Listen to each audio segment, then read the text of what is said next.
To say that these are trying times for transatlantic relations would be an understatement. Take a look at this poll on the popularity of Donald Trump within Europe. 63% unfavorable in Italy, 72% unfavorable in France, 75% unfavorable in Spain, and 80% unfavorable in the United Kingdom. By comparison, Vladimir Putin only does marginally worse. And while it might be tempting to go to the Winchester, have a nice cold pint, and wait for all of this to blow over, there will be some real consequences if the United States and Europe file for divorce. And sure, though much of the media discussion of this is overblown, Trump has succeeded in infuriating the voting bases of many allied countries. Thus, even if their elected leaders have the patience to navigate through the Trump term, at some level, they are held accountable to their electorates. In that light, it is remarkable that many allied leaders are benefiting from a rally round the flag effect. Normally, that would be reserved for situations when the specter of a military confrontation looms, not for manufactured crises with long-term alliance partners. So, today, let's look at 10 things that Americans lose if they lose Europe, 5 each from national security and the economy. Number 1. A China counterbalance. We are starting off with China because it underlies much of the Trump administration's lack of interest in European security affairs. In short, the Indo-Pacific pivot that launched during the Obama administration got serious with the first Trump administration's 2018 National Defense Strategy, and then took a bit of a timeout when Russia invaded Ukraine, is now back in full force. And the second Trump administration does not seem to care much about the consequences of disconnecting from Europe. Well, if you actually listen to the 25% of the administration's comments on that topic, it is not as alarming. It just gets sandwiched between the 75% of bombastic comments that are driving fear into Europeans who peruse the headlines. That said, it is dangerous to go alone in the Indo-Pacific region. Take a look at gross domestic product by purchasing power parity, the better metric if we think about domestic arms production. In 2024, the United States sat at $29.2 trillion. China, $37.1 trillion. The bright spot for the United States is that East Asian friends remain along the Pacific. Japan at $6.6 trillion, South Korea at $3.3 trillion, and Taiwan, the primary target of whatever may happen, at $1.8 trillion. That gets the coalition's cash flows above China's, but it remains close. Do you know what would be nice in this situation? How about another $28 trillion joining the team? It will not surprise you to find out that the European Union brings that amount to the table. The good news for the United States is that Europe has reason to care about East Asian security. They also rely on a steady stream of semiconductors coming from Taiwan, and actually the Netherlands is deep into those supply chains. The bad news is that European interests there are not as expansive as Washington's. Thus, you have a situation where politicians in Brussels may be willing to assist in Asia, but reaching a consensus there might require some massaging. However, if the United States loses Europe entirely, there will be no massage parlor to even try that. And, to be clear, this remains a collective threat to the Western coalition. Take a look at this story from February about China imposing retaliatory tariffs following an earlier announcement from Trump. Tons of coverage worldwide, but also plenty of outlets in the United States covering it. In contrast, did you know that Canada was imposing tariffs on China, and that China is in the middle of its own retaliatory dispute to the United States' north? Well, understandably, that received a ton of coverage in Canada, but it was much quieter in the United States, despite the US media being so much larger. How do I know this? It is thanks to our returning sponsor and Lines on Maps favorite, Ground News. These are just a couple of the awesome tools at the fingertips of their Vantage Plan users.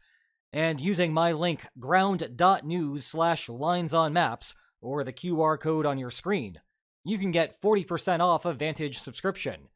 So check out Ground News today, and thanks again for their continuing sponsorship of this channel. Moving on, number 2 is military bases. You know that the United States loves to project power with its aircraft carriers. That is why there are 11 of them in service today, and the USS John F. Kennedy is scheduled for delivery later this year, assuming that champagne bottle did not rupture a hole in the vessel. However, even carriers have their limits. They are as expensive as weapon systems come, they can take a while to deploy where Washington needs them, and they spend about 24% of their time in maintenance. Instead, wouldn't it be nice to have land-based carriers that allow for some level of forward deployments? Well, the United States has those.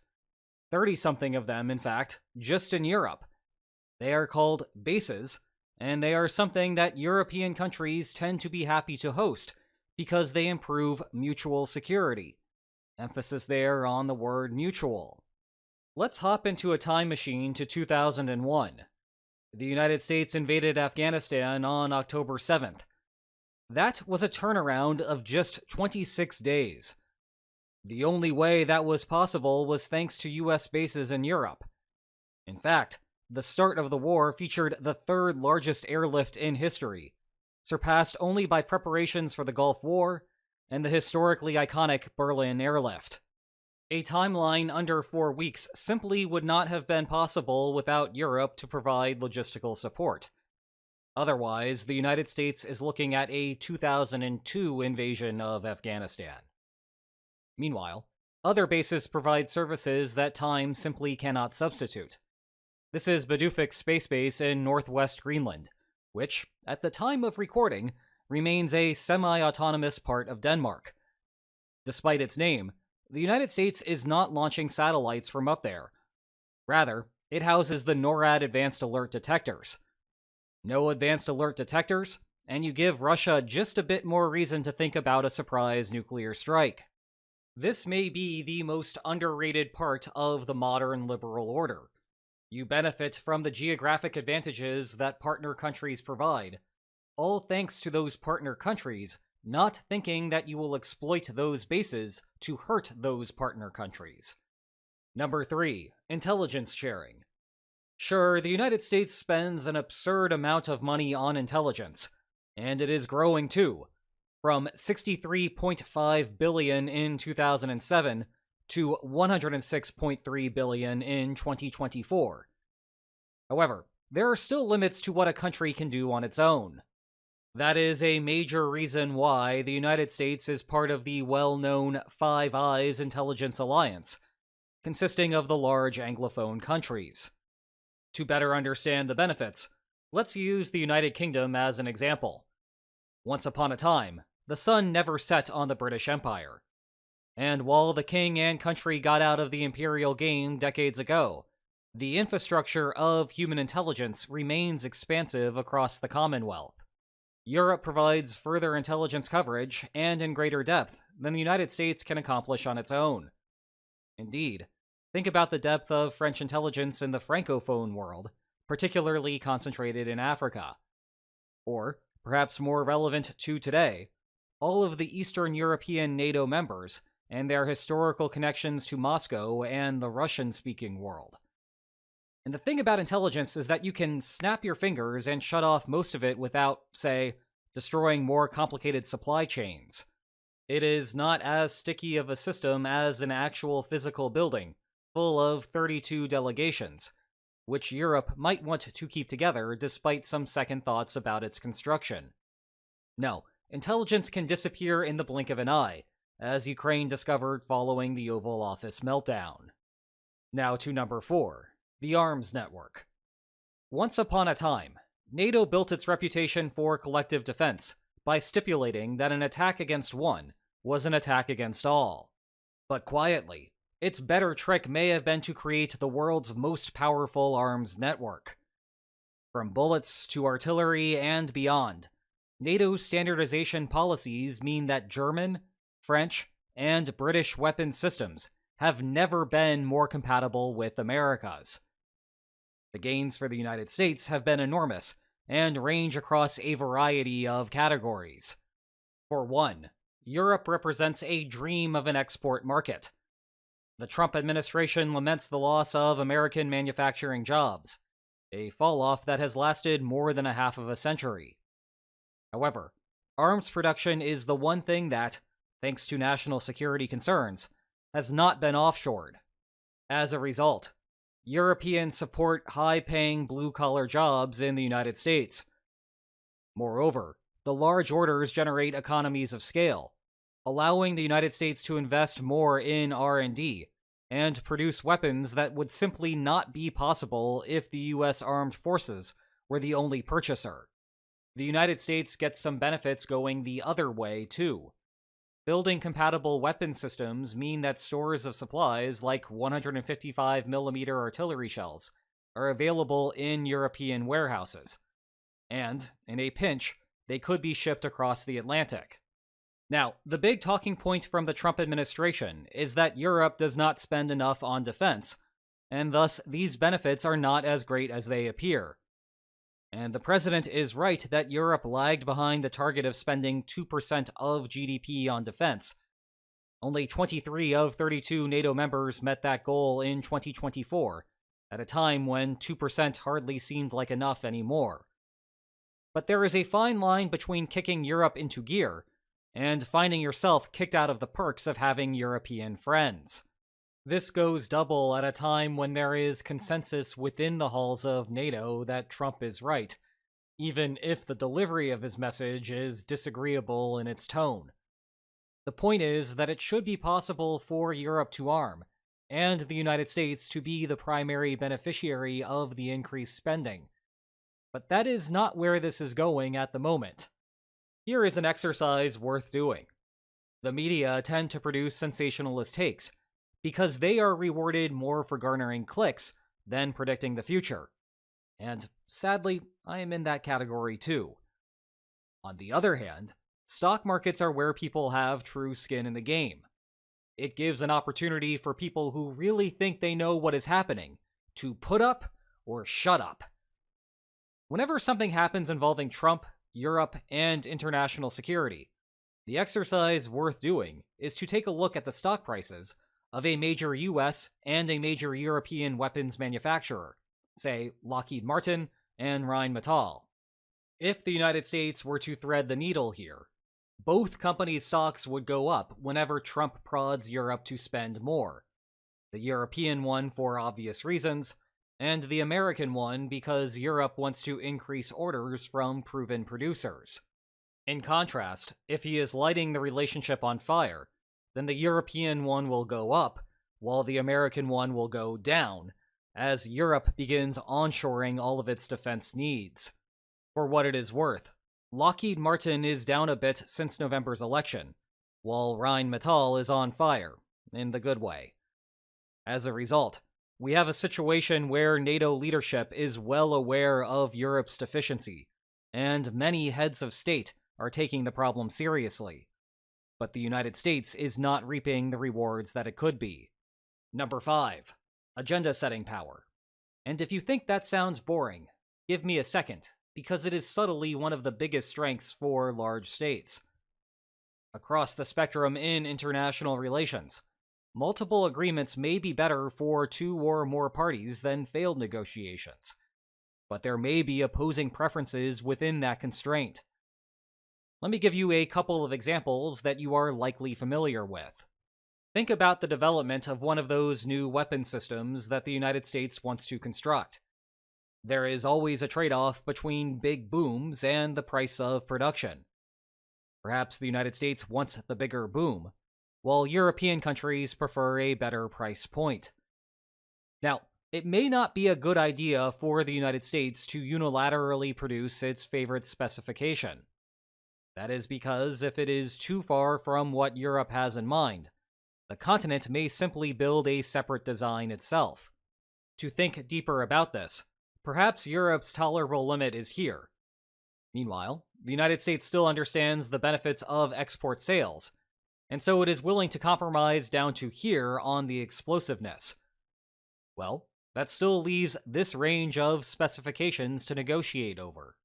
Where agenda setting power comes into play is the ability to simply pick whichever weapon system you want. So you go with what Europe finds barely acceptable, and thus all of the surplus benefits of the relationship go to you. Here is another example from a different context. Longtime lines on mapsomaniacs know that if warring parties can reason what the expected outcome of the conflict will be, then a range of possible peace deals exists around it, because both sides benefit by not suffering the costs of war.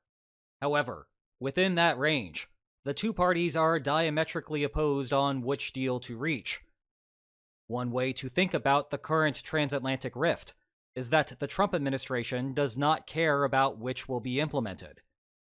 Rather, the goal is to simply maximize the probability that a deal comes to fruition, recognizing that there may be some uncertainty over where the bargaining range lies.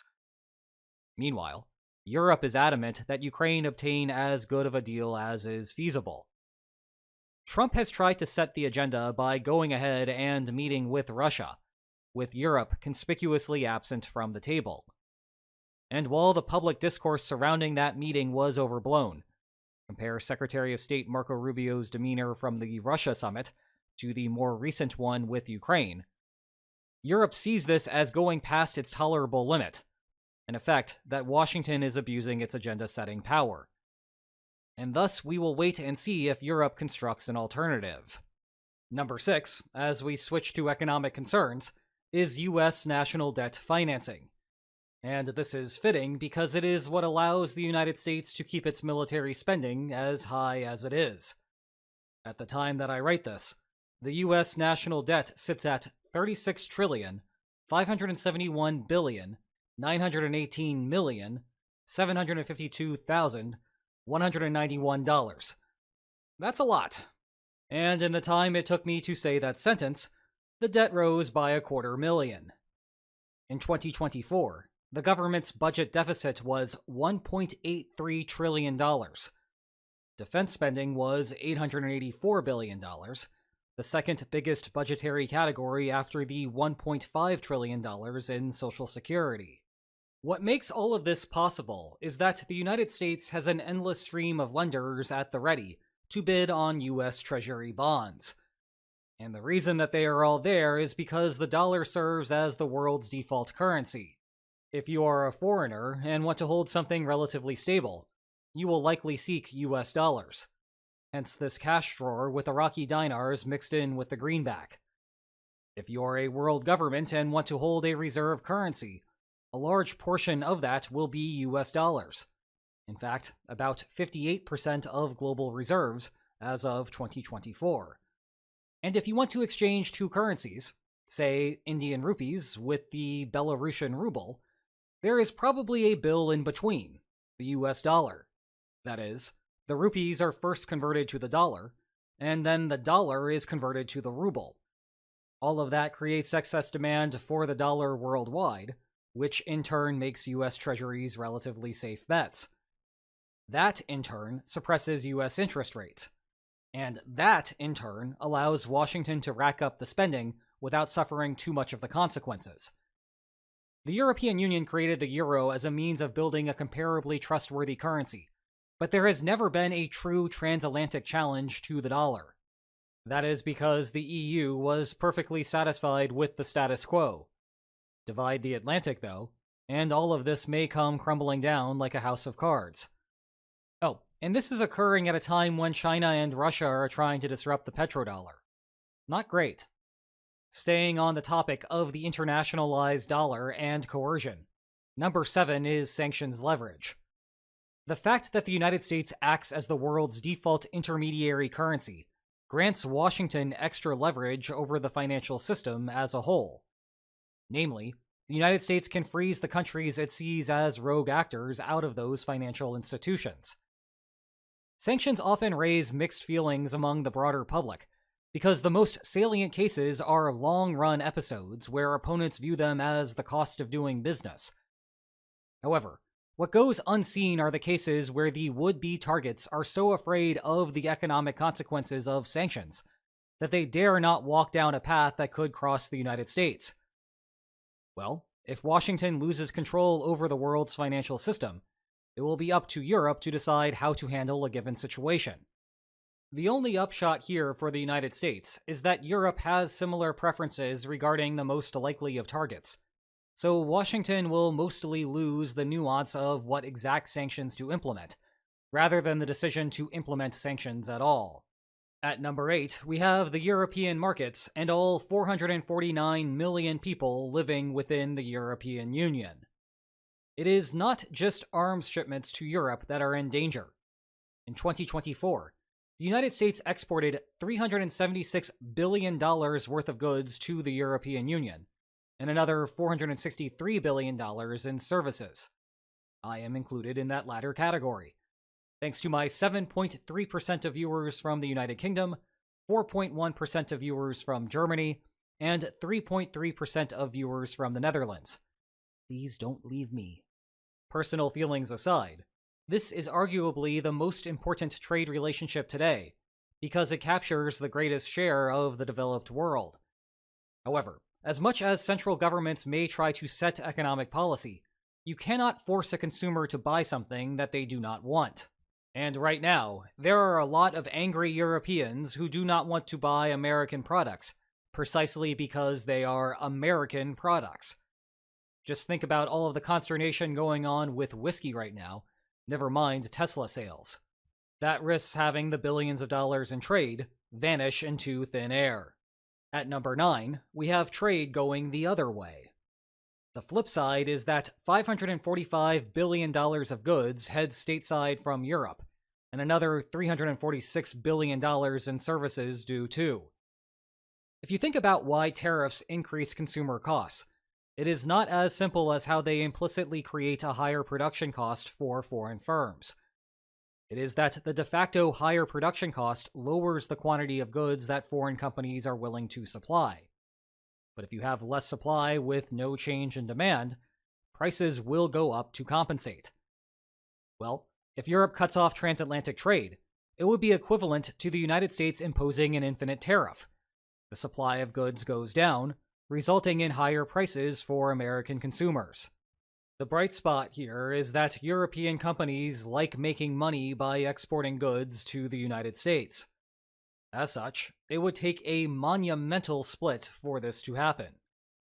A more likely scenario is that Trump imposes enormous tariffs on Europe in retaliation for some other sanction that Europe hits Washington with.